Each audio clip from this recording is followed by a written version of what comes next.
ወይኔ ወይኔ እናንተ ሰዎች እንትና ፈምስ ዘቅት ነው ዘቅት ነው ዘቅት ፈምስ ዘቅት ፈምስ ነው ምንድነው የሚለው ዘፈኑን? በነገራችን ላይ አንድም ቀን በቲክቶክ አልሰራሁበት።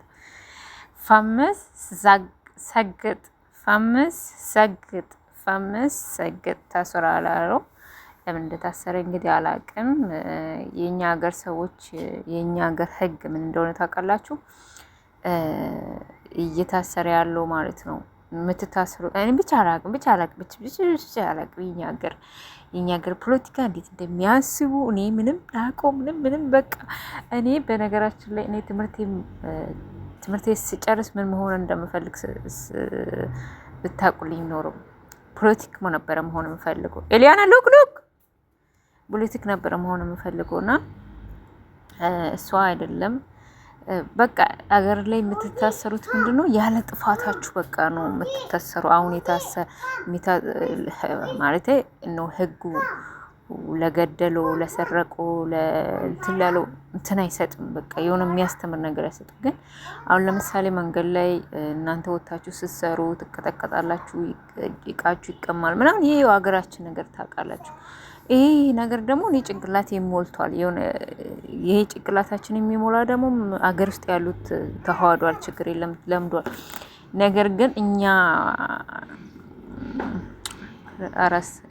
እንደዚህ ስግደተኞች ከሀገር የምንወጣው አረብ ሀገር የምንኖር አውሮፓ፣ አውስትራሊያ ወዘተ የምንኖር ሰዎች ማለት ነው በቃ ምንድን ነው ሀገራችን ምን አይነት ሀገር ነው የምንኖረው እንላለን ማለት ነው። ለምን ሌላ ሀገር ፍትህ ሲያገኙ ስለምናይ ስርዓት ስላለ በቃ ያን ስርዓት ነው ይዛችሁ የሀገሩን ደንብ ስርዓት ነው ይዛችሁ የምትጓዙ እና የኛ ሀገር ደንብ ደግሞ ምንም በቃ ፍትህ ያታገኙበትም። ፖሊስ ይቀጠቅጣችኋል ምናምን ደንብ ይቀጠቅጣችኋል ምናምን የመናገር መፍትሄ የላችሁም። እና በቅርብ ፌስቡክ ላይ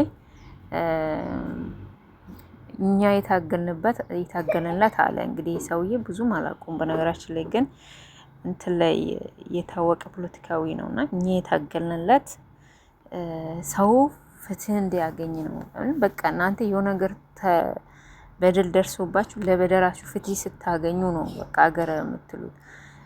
እና እኔ እንጃ እኔ የመሰለኝ በቃ አብይ ስመጣ ይመስለኝ ያን ፍትህ እናገኛለን በቃ ብዬ ነበረ። ታውቃላችሁ የሆነ የመናገር መፍትሄ ይኖረናል፣ የማድረግ መፍትሄ ይኖረናል ብዬ ነው ማሰቡ። የሚገርማችሁ እንደገጠመኝ ቤሩት ላይ ማለት ነው ሰውየው መሳሪያ ፌዴራል ፖሊስ ነው መሳሪያ ይዟል። ወጣቱ ፌዴራል ፖሊሱን ሊመታ ነው የሚሄደው። የኛ ሀገር ቢሆን እዛው ነው ወጣው ሰው የሚለቅና የመምታት መፍት የላቸውም። መፍት የላቸውም። መሳሪያ ስለያዙ እናንተ ሊመጡ መሳሪያ ስለያዙ ያላቸው የእነሱ መፍት ምንድነው? ለህግ እናንተ ማቅረብ ነው። ህግ የእናንተን ግራ ጎን አይቶ ነው ፍርድ ለእናንተ የሚሰጣችሁ እንጂ ያ ሰውዬ እናንተ ለመምታት ምን ለማለት ምንም መፍት የለውም በጭራሽ። እና እኛ ሀገር ብቻ ላይ ነው መፍት የሌለን። መሳሪያ ስለያዘ ይመታል፣ ዱላ ስለያዘ ይመታል። በቃ ህግ ስለሚሰራ ብቻ ይማታል እኛ ሀገር ላይ ማለት ነው። አሁን ይሄን ያነሳውላችሁ በምን ምክንያት ነው? አዶናይልና ጃኒ ታስሯል የሚሉትን ወሬ ሰምቻለሁ ማለት ነው። ግን በምን ምክንያት እንደታሰሩ ኤላ እያስተላለፈ ነበር። እኔ ብዙም አልሰማሁትም፣ ምን ስራ ላይም ነበር። ግን እና መቼ ነው እኛ ሀገር የሚሻሻለው? አሁን ልጅ ምንድን ነው ያለው? ሰግጥ ፈምስ ያንሽ ምንድን ነው? ሰግጥ ፈምስ ማለት በቃ አንተ የሆነ በቃ ብር የምታገኝበትን ያኔ በጭንቅላቴ አንደርስታንድ ሳረገው በራሴ በዚህ ጭንቅላቴ አንደርስታንድ ሳረገው ፈምስ ዘግጥ ማለት አንተ ፈምስ ማለት በቃ ብር አምጣ እንደምንም በቃ የሆነ እንትን ብላይ ስለ ሰው አትጨነቅ፣ ብቻ አንተ ስለ ራስህ ተጨናንቃ ብሩን አምጣ ለማለት ፈልጎ ነው። ፈምስ ሰግጥ በቃ ይሄ ለኔ ይሄ ትርጉም ነው። እና ፈምስ ሰግጥ ማለት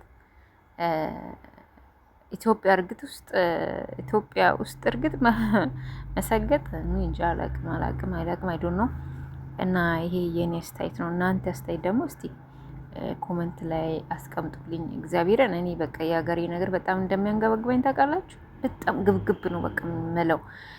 በቃ ዘንድሮ እኛ ፍትህ እናገኛለን፣ ሀገራችን ፍትህ ይገኝለታል፣ የሆነ ስርዓቱ ይቀየራል እያልኩ ነው የምጠብቀውና ለዛ ነው እግዚአብሔር እርዳን እና እስቲ ላይክ ኮመንት ላይ አስቀምጡልኝ ሀሳባችሁን።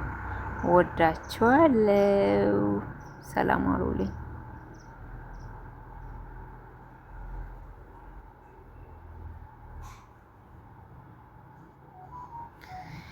ደከመኛ ለማውራት ገና 10 ደቂቃ ይፈልጋል። ነገ ደግሞ ሰሞኑ የሚካሄደው ወሬ አለ። የሁላችንን ሀሳብ አዲያ ብንከፍት አሪፍ ነው። ሀሳብ ማለት የራሳችን ሀሳብ እንትን የምንልበት ብንከፍት በጣም ደስ ይለኛል፣ በነገራችን ላይ ማለት ነው እና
ይገኛል። በ3 ቀን ምናምን አሪፍ ነው። እንደዚህ ደላላ ቤት ተሄዶ ትንሽ ግቢ አሪፍ ግቢ ባገኝ አሪፍ ነበረ። እንደፈለኩ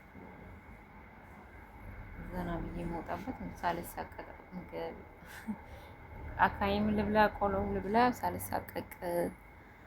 ወሬ እዚህ ጋር ወሬ ጀምሬያለሁ። ለካ እዚህ ተከፍቷል። ጉድ እኮ ነው። እሺ በቃ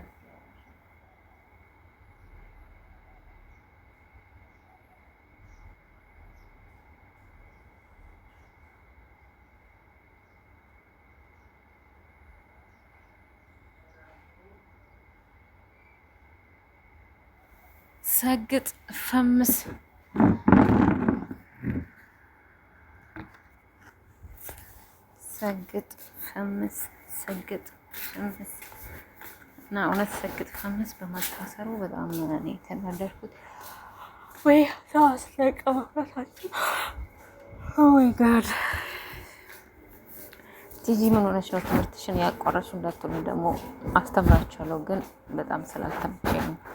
በጣም ቬሪ ቬሪ ሶሪ እያልኩ መልዕክቴን አስተላልፍላችሁ።